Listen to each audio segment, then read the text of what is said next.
want to hear from you when you are supporting clients. What are some of your favorite metrics? Because looking at the financials is not enough. I think the numbers help make it come alive. So I'd love to hear what you love to look at. Okay.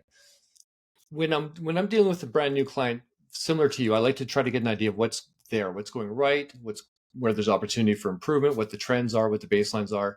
And so there are a number of financial key performance indicators I'm looking at. Once I understand what those are and we look after the low hanging fruit with respect to making improvements, it becomes very important for me to make sure everyone understands that the financial KPIs are lagging indicators and that the leading indicators are extremely important. So to answer your question today, because it might change tomorrow and it wasn't always the same before, but I'm very interested in sales conversion rates or sales and marketing conversion rates. Conversion rates right now are something I'm focusing on with a number of my clients, but trying to understand how important revenue is. I think everyone kind of gets that, but if it's so important, then let's take it to the next step. Let's forecast our revenue. So let's put down what we anticipate or what we expect that we're going to want or need, not on a timeline, like this month, next month, for the next 12 to 36 months, and then figure out a plan to achieve those targets. It's not going to happen by accident. We have to be intentional about it. So what are we going to do to drive those revenue growth targets? How are we going to achieve those targets? Part of it is going to be advertising, marketing, branding. Part of it's going to be sales, speaking to potential clients, to prospects.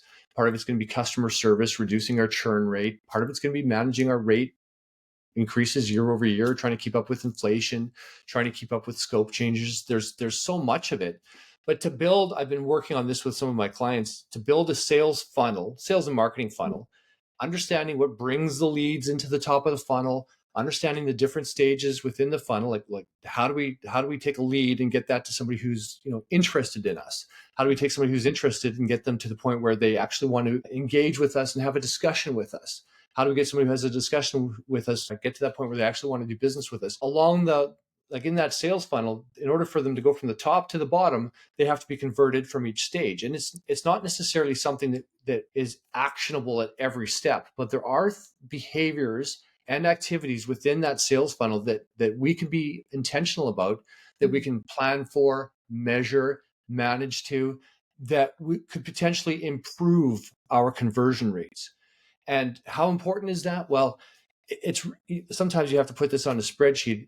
Waving my hands around doesn't do quite the same job, although I'll tend to try to do that sometimes. But the reality is, a small improvement in conversion rates can have a massive impact to your revenue, and that can have a massive impact to your bottom line and to your business as a whole. And so, being able to focus on those little things that produce a big impact, that can have tremendous value. And it requires more than just understanding the numbers. It requires that follow through and that execution. But being able to show my clients using numbers the kind of impact we're talking about, it helps them prioritize and helps them put focus on the activities that need to be looked after. And so it's my favorite metric today, because the more I'm working on that and helping my clients understand the possibilities there, the more impact I'm able to make. And I'm in this business because I want to help people. I find businesses fun. I find like the idea of business fun. I never get tired of this. It's just great talking about it. But that's my answer for today, at least, Jen. Right. I love that because I think that too many people think, oh, we're fine with sales and marketing. But once you get into the numbers, they'll tell the truth. Oh yeah. Oh yeah. I mean, you may have a full book of business, but do you have all A plus clients?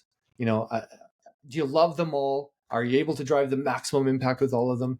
If you do, how many are lined up outside the door? The truth, like you say, when you start laying it out, the truth becomes apparent. There's really, yes, you can get to the point where there's enough business, but most businesses aren't there yet. Most are not there yet, and even if they get there, once they have too much business coming in the door, and they'll start to shift the focus to building up their operation, building up their capabilities, their human resources, their systems. And once that's in place, guess what? Now they're looking for more business because they're able to take on more. So that's the way it works. Your Yes. attention will shift around the circle. Sometimes it's on business development, sometimes it's on operations, sometimes it's on finance. But as a CEO, you can't be focusing on all things all the time. And that's why it's great to have other professionals who are looking at your business, who understand it on the operations side, on the finance side and also on the business development side. And all of these functions are aligned and Mm. proper professionals. And this is one of the advantages of the fractional professional. You're getting somebody who's at the executive level, who's able to fully understand business. And you are a CEO of your company, Jen. I'm a CEO of my company. I'm a fractional CFO, but I can speak to a CEO about what they're trying to do and what they're trying to accomplish, and I can understand it and I can help them get things done. And it sounds like that's exactly what you do too. So yeah, Yes. it is fun. It's great talking to you. This is kind of awesome. I Thank you, Brian. interview other people on my show. Some people I have more in common with, but we're doing similar businesses and we're helping people in similar ways.